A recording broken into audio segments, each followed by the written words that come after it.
Lilly, the Courageous Canine. Chapter 1. Love at First Sight. For Lilly, it started as an ordinary day. The 5-year-old dog paced across her cage at the Animal Rescue League in Boston, Massachusetts. She ate her breakfast kibble, she curled up on her blanket to take short naps. Once in a while, she even barked with the other dogs, but mostly, she seemed sad and lonely. Like the rest of the animals at the shelter, she needed a home. That March morning in 2009 started out as a regular day for David Lantang, too. But he was excited. He was going to do something new later that day, something awesome. He was going to volunteer at Animal Rescue League. David is a police officer in Boston. He works 5 days a week helping people. On his day off, he wanted to help homeless dogs at the shelter. David filled out forms to become a volunteer. Then he asked if he could meet the canines. He meant the dogs. Dogs belongs to a group of animals called canines. Sure, the worker said. Come this way. Slowly, David strolled past the cages. He felt good about the job he had signed up to do. All of the dogs needed love and care. And he was just the guy to deliver it. Then, 6 cages in, his heart stopped with a beat. He was face to face with Lilly. Hello, sweet girl, he said. Lilly's golden eyes met his. You have the most beautiful eyes in the world, David told her. Lilly calmly walked to the edge of the cage where David waited. He gazed into her gentle eyes. Then he noticed deep scars on the dog's left side. The scars were on the top of her head, too. Lilly has been mistreated, David thought. What kind of person could hurt such a warm-hearted dog? Lilly pressed her soft brown body against her cage to get closer to David. He felt like she was telling him, I have been hurt, but I still know how to be good. David sat down beside the cage to talk to Lilly. You are a good girl, he whispered. He stroked her fur through the cage. She liked it when he scratched her under her chin and behind her floppy ears. Her personality sparkled like a diamond. Can I walk one of these dogs? David asked a worker. I think Lilly would like to go outside. Lilly loved walking with David. They galloped through the grass and down the streets. She gave David dozens of sloppy licks. For a man and a dog, it was love at first sight. David realized he didn't just want to walk Lilly. He wanted to take her home. To adopt Lilly, David needed to know if another dog and another person could love her too. He had to introduce her to his dog, Penny. She's a golden retriever. David also wanted Lilly to meet his mom, Christine. David hoped Christine would share Lilly with him. He knew his mom got sad and lonely at times. He hoped taking care of Lilly would make her feel happier. David drove to his mother's house. She lived about an hour away in Shirley, Massachusetts. David told her about Lilly. Just meet her, he said. Then you can decide if you like her as much as I do. Christine agreed to meet Lilly. Like David, Christine thought Lilly was beautiful. She was a little scared about walking her, though. Lilly is an American Pit Bull Terrier, or Pit Bull for short. She weighs 70 pounds. When she tugged at the leash, Christine could feel how strong she was, but Lilly seemed to understand Christine's fear. She quickly settled down. Before they took Lilly back inside the shelter, David went to his car. Penny's dog biscuits were in the trunk. He wanted to share them with Lilly. When he popped the trunk open, Lilly jumped inside. She was ready to go home. A few days later, David took Penny to the shelter to meet Lilly. The 2 dogs got along very well. That was it, David says. No matter what, I knew we were adopting Lilly. David and his mom shared Lilly, but the dog spent most of her time at Christine's house in Shirley. Some people told Christine she should be afraid of keeping a pit bull in her home. They thought all pit bulls were dangerous. They thought the dogs liked to attack people. Christine didn't listen to them. She trusted her son. David knew the dogs weren't born bad, but some cruel owners force their pit bulls to fight other dogs. These fights are against the law. Sometimes the dogs are badly hurt. Sometimes it's even worse. All of this made David sad.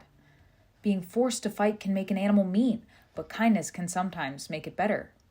Christine believed David when he said Lilly was a loving dog, and he was right. Lilly kept her company when she got lonely. In return, Christine cooked Lily yummy meals. They went on lots of walks together. Lily made many new friends as she and Christine walked through town. Thanks to David and Christine, Lily had a safe place to live. She had plenty of good food to eat, and best of all, she got lots and lots of love. David and his mom had given her a second chance at life. One day, Lily would return the favor. Chapter 2. Lily to the Rescue. Lily, the gentle pit bull, and Christine lived a happy life together. David and Penny visited often to play. Sometimes Lily and Christine went to Boston to see them. The police officer was proud of how his mother cared for Lily. Then, in May 2012, disaster struck. One night, Christine had trouble going to sleep. So she decided to take Lily for a late-night stroll. Together, they walked across railroad tracks near their home. They had crossed the tracks 1,000 times before. But something went wrong that night. Christine suddenly felt dizzy. Lily stood by her side as she wobbled and fell. Then Christine blacked out. She didn't see a bright light shining in the distance, but Lily did. A freight train was rocketing their way. The daring dog sprang into action. Lily barked an urgent warning. Christine did not wake up. Lily nipped and snapped at her owner's arms and legs, but still nothing as danger thundered on. Frantic, Lily began to tug on Christine's clothes. The train drew closer and closer. Finally, the train engineer saw the dog and the woman on the tracks. He tried to stop the heavy train, but it was going too fast. In the nick of time, Lily dragged Christine off the tracks. Then the dog wrapped her body around the woman. The train hurtled by. The engineer felt a thump. When the train rolled to a stop, he jumped to the ground. In a panic, he ran back to Lily and Christine. He knew the train had hit something. "I thought they were dead," he later said. They were not. In fact, Christine didn't have a scratch on her. Lily was not so lucky. The engineer called for help. He looked down at the heroic pit bull. Her front right leg was covered in blood.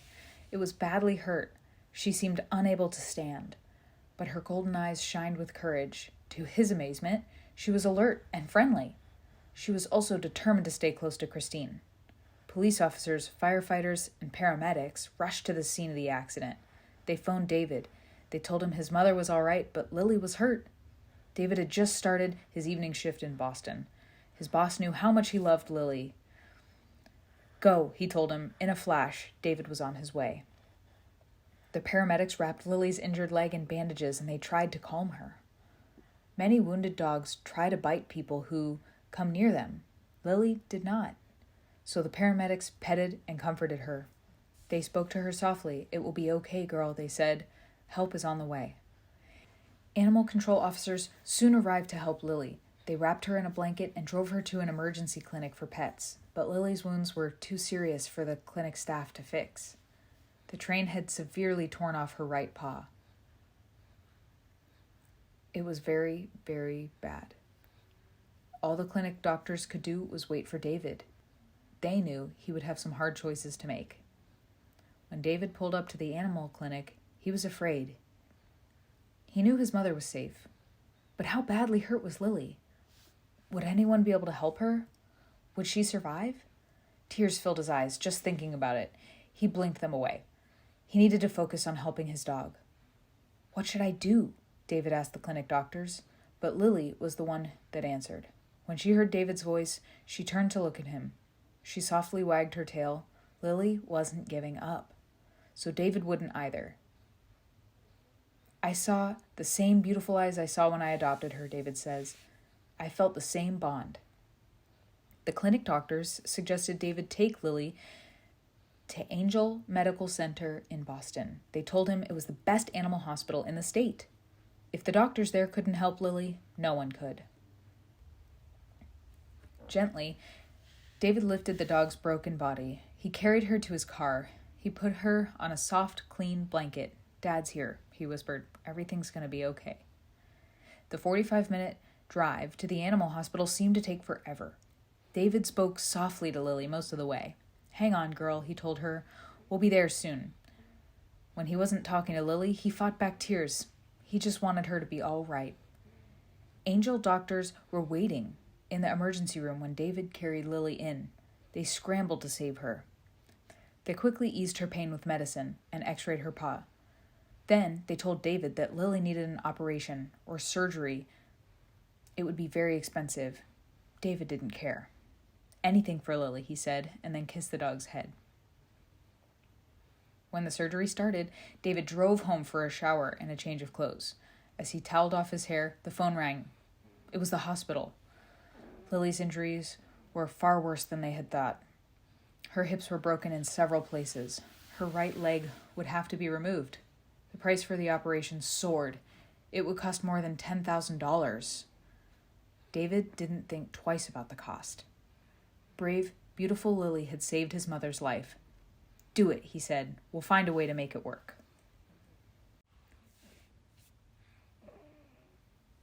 Chapter 3.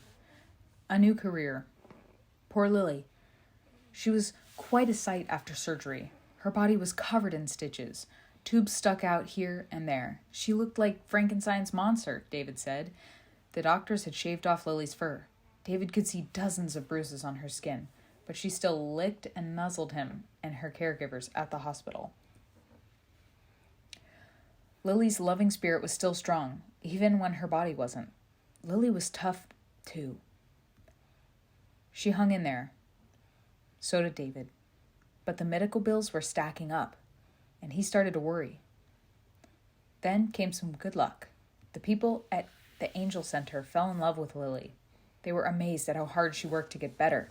They offered to pay half of her medical bills. Word of this began to get around. Newspapers ran stories about the courageous Canine. TV stations sent camera crews. Then, kindness spread like wildfire. Lilly's story touched people everywhere. They sent money to help pay her bills. In 4 days, the center received $76,000.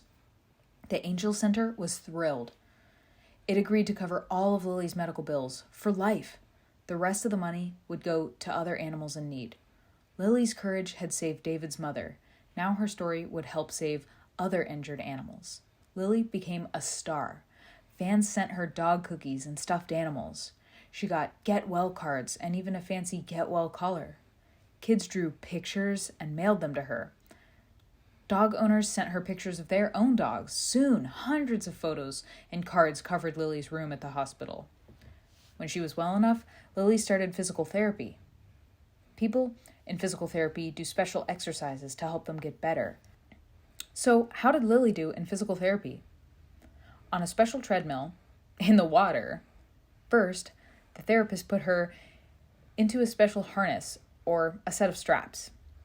This kept Lilly afloat, kind of like a life jacket. Then, Lilly did a 3-legged walk on the treadmill. This helped her build up the muscles in her legs and hips. The treadmill worked. Lilly's muscles got stronger. Next, it was time to try swimming. Again, the therapist strapped her into the special harness.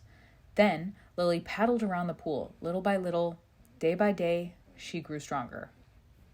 Finally, the doctors decided that Lilly was well enough to go home. Hooray! But she still had a lot of healing to do. David and Christine would have to help her a lot. They would have to keep her from trying to walk or run too soon, and they would have to take her to physical therapy every week. Christine was fine now, but she was heartbroken by what Lilly had been through. She thought it would be best if the dog stayed at David's house. She still saw Lilly almost every day, though. The brave dog had helped her when she needed it most. Now it was Christine's turn. When David went to work, Christine stayed with Lilly. When he worked late at night, she slept by Lily's side. Together, David and Christine made sure the dog was never alone. With their loving care, Lilly learned to walk again. She only had 3 legs, but that was enough. One day, David took Lilly to the park. They came across some elderly women who were enjoying the sun. At first, the women were afraid of Lilly. They thought pit bulls were attack dogs. Then, they noticed Lily's missing leg. They began talking with David. He told them Lily's story. They began petting the gentle dog. They saw how sweet she was. Those 5 ladies changed their minds, David said. That got him thinking. Lilly made the women in the park rethink their fear of pit bulls. Could she change other minds? Turns out the answer was yes. Today, Lilly still goes to physical therapy once a week, but that's not all.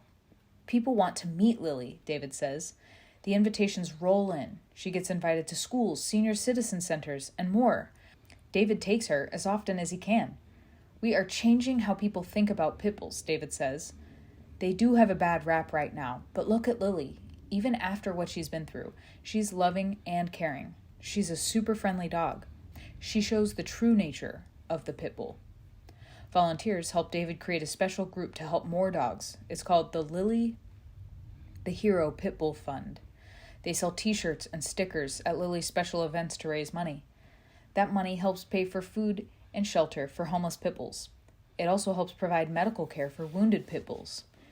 David hopes that in the future, Lilly can do even more good. Perhaps she can visit injured soldiers or kids who have been badly hurt. David hopes she can help them feel they are not alone in their struggle to get well. If she can live a good life with 3 legs, maybe they'll feel hopeful too. No matter what the future holds, Lilly is happy to be alive. She gobbles her dinner and enjoys a treat now and then. She runs and plays like other dogs, even with 1 leg missing. Best of all, she has people who love her, just as she loves them.